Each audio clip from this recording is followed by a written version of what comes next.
నేను వెడుతున్నప్పుడు నీతో కలిసి నడుస్తుంటే ముళ్ళ పొద నా ఒంటికి గీసుకుంటే నాకు మెత్తటి దుప్పటి కప్పినంత సంతోషిస్తాను.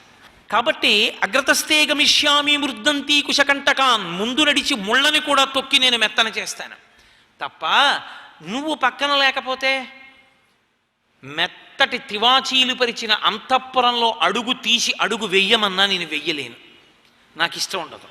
నాకు నువ్వు కావాలి, నీతో కలిసి ఉండడం కావాలి, నీతో కలిసి జీవించడం కావాలి.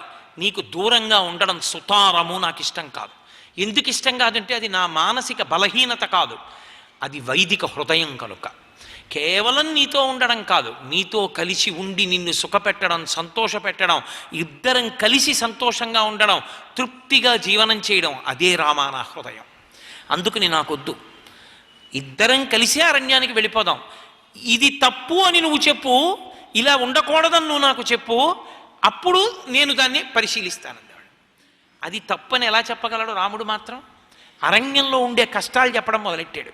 అక్కడ ఏనుగులు ఉంటాయి, పులులు ఉంటాయి, రాక్షసులు ఉంటారు, అరుస్తాయి, చీకటిగా ఉంటుంది, పడుకోవాలి, రాత్రి భూతాలు వస్తాయి, పిశాచాలు వస్తాయి, భయంకరమైనటువంటి ఆ ఈల పురుగులు తిరుగుతుంటాయి, దోమలు కరుస్తాయి, నువ్వు సుకుమారివి, నువ్వు తట్టుకోలేవు, ఇన్ని చెప్పాడు.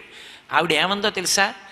కిం త్వామంజత వైదేహ పితామే మిథిలాధిప రామజామాతరం ప్రాప్య స్త్రియం పురుష విగ్రహం.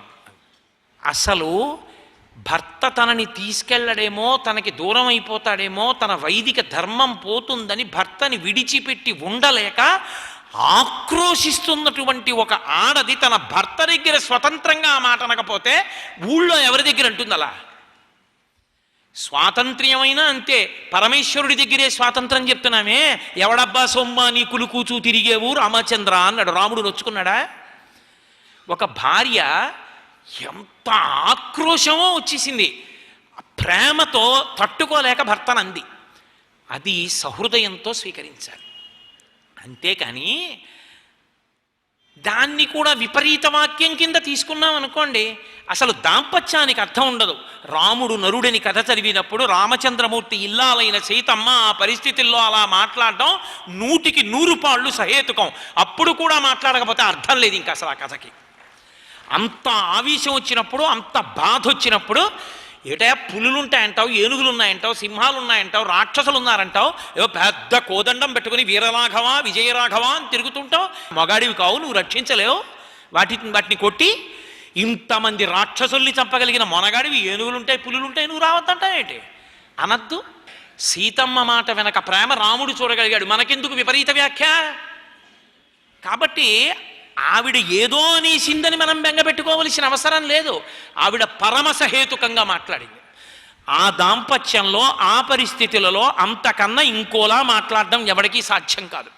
నేను వస్తే అవన్నీ చూసి బెంగ పెట్టుకుని అస్తమానం పర్ణశాలలోంచి నువ్వు ఎటన్నా 4 అడుగులు ఎడదామంటే ఇంకక్కడి నుంచి నీ చేటును బాబోయ్ ఏనుగరుస్తుందండి, బాబోయ్ పులరుస్తుందండి అంటాను అనుకుంటున్నావా? రామా, నేను అలా ఏం భయపడను. అహంగమిష్యామి వనం సుదుర్గమం మృగాయుతం వానర వారణైర్యుతం వనం నివస్యామి యథాపితుర్గృహే. ఆవిడంది, ఎందుకంత బెంగ పెట్టుకుంటావు?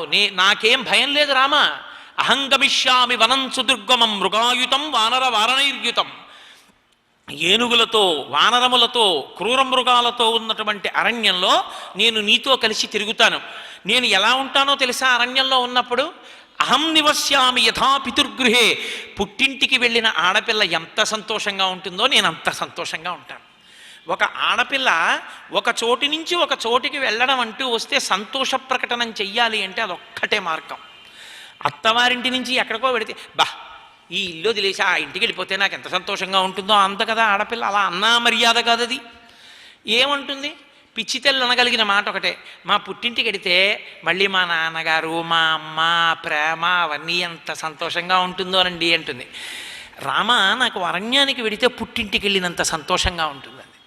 తప్ప నేను నీతో వచ్చానని నేనేదో బాధపడతాను, క్రూర మృగాలు ఉన్నాయి అనుకుంటున్నావా? నేనేం అలా బాధపడను అంది తల్లి. సర్వం శ్రీ ఉమామహేశ్వర పరబ్రహ్మార్పణమస్తు. స్వస్తి.